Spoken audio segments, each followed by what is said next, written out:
Assalamualaikum warahmatullahi wabarakatuh. Halo anak-anak hebat, apa kabar kalian hari ini? Semoga kalian dalam keadaan sehat. Hari ini kita akan belajar tentang menemukan kata sukar dan menentukan pokok pikiran paragraf. Tema 7, subtema 1, muatan pelajaran Bahasa Indonesia kelas 4, semester 2. Selamat belajar.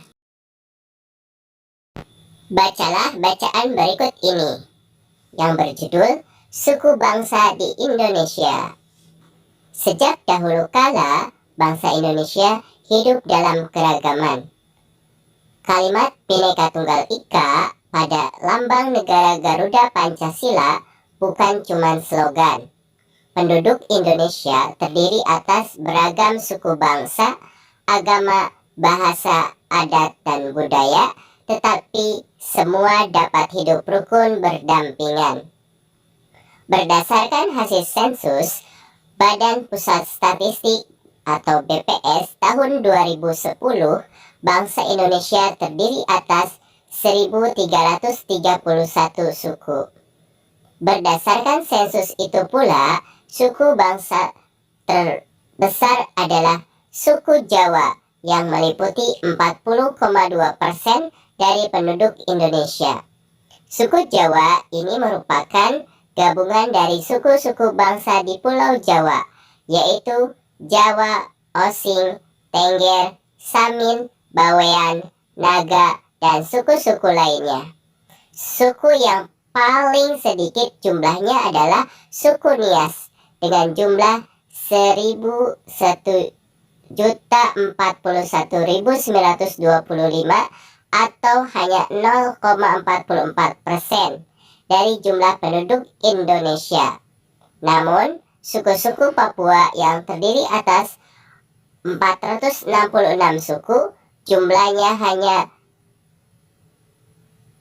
2.693.630 jiwa atau 1,14% dari jumlah penduduk Indonesia.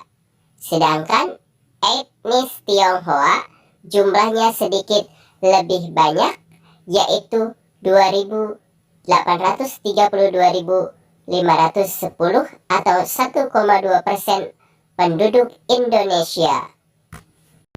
Setelah kalian membaca bacaan tersebut, carilah dan temukan kata yang sukar. Kata-kata sukar dan artinya. Yang pertama adalah kata sensus. Artinya adalah penghitungan jumlah penduduk dalam waktu tertentu oleh pemerintah. Yang kedua adalah statistik, yaitu data berupa angka yang menggambarkan informasi jelas mengenai suatu masalah atau gejala pada suatu tempat. Yang ketiga adalah slogan, yaitu kalimat pendek dan menarik yang mudah diingat. Selanjutnya, kata-kata sukar dan artinya. Yang keempat adalah etnis, yaitu kelompok sosial dalam sistem sosial atau kebudayaan yang mempunyai arti kedudukan tertentu. Yang kelima adalah adat. Artinya yaitu aturan atau kebiasaan yang telah dilakukan sejak dahulu. Pada bacaan suku bangsa di Indonesia terdapat 2 paragraf. Sekarang kita akan belajar menentukan pokok pikiran paragraf. Tentunya kalian sudah belajar bagaimana cara menentukan pokok pikiran paragraf. Yuk kita belajar bersama-sama.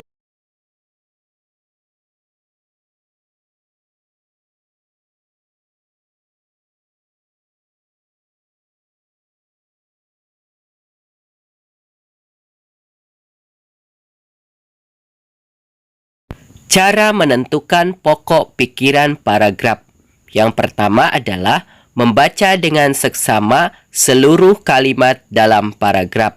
Yang kedua, menandai kalimat awal, kalimat akhir, atau kalimat awal dan kalimat akhir pada paragraf.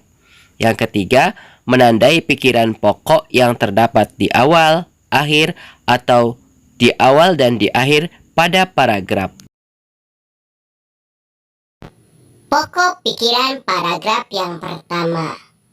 Setelah kalian membaca, tentukan pokok pikiran paragraf pertama, yaitu adalah penduduk Indonesia terdiri atas beragam suku bangsa, agama, bahasa, adat, dan budaya. Pokok pikiran paragraf yang kedua. Berdasarkan hasil sensus BPS tahun 2010, suku bangsa Indonesia ada 1.331 suku. Nah, itu adalah pokok pikiran paragraf kedua. Sampai di sini dulu pembelajaran kali ini. Semoga bermanfaat dan sampai jumpa. Wassalamualaikum warahmatullahi wabarakatuh.